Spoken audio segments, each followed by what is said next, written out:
Ladies and gents, welcome back. So the Freedom Convoy 2022 has brought a lot of Canadians together in protesting against government overreach. And when Canadians protest against government overreach, the government says, "Hold my beer." Today, Ontario court freezes access to donations for truckers protest from Give, Send, Go. Now, we already know that the GoFundMe was with the collusion of government and police forces have taken down the GoFundMe, which raised over $10 million for this, what is now a humanitarian cause.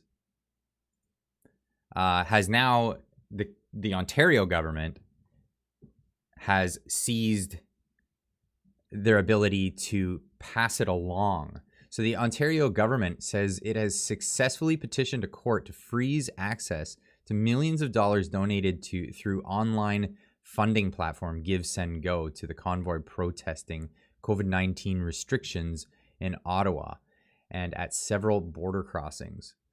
The province obtained an order from Superior Court of Justice that prohibits anyone from distributing donations made through this website's Freedom Convoy 22 and Adopt a Trucker campaign pages, said a spokeswoman from Premier Doug Ford.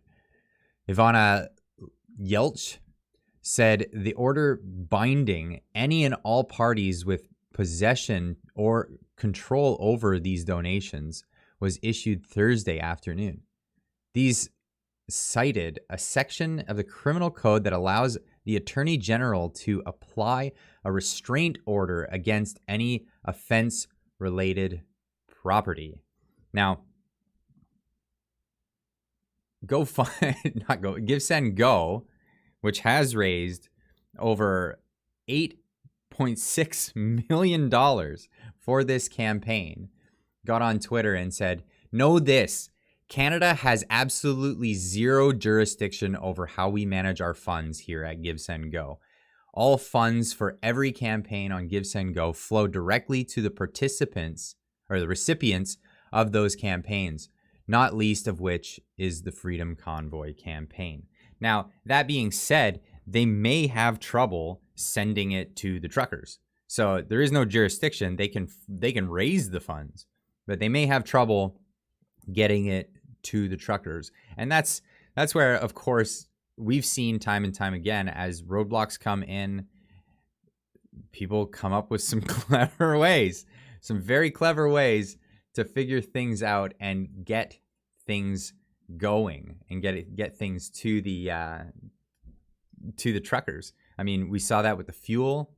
They started arresting people for carrying fuel in. So people came in like Spartacus with fuel cans, like thousands of fuel cans downtown Ottawa. So yeah, that's the case. Organizers have also touted the cryptocurrency Bitcoin as another way to generate funds for protesters and avoid the potential fundraising shutdowns, including during a news conference that was live streamed to supporters on Wednesday. Now, I gave a link to the Bitcoin. I have that somewhere. I'm going to put the link in the description down below. I know that they've raised over $900,000 so far, and that's the Bitcoin for truckers. So go. There's a way to donate to that if that's what you choose to do. I'll make sure that that's available. Ontario's move to freeze access to the donations comes at the same day as an all-party House of Commons committee of MPs heard testimony from deputy directors of Canada's Financial Intelligence Hub about how it doesn't cover crowdfunding sites like GoFundMe.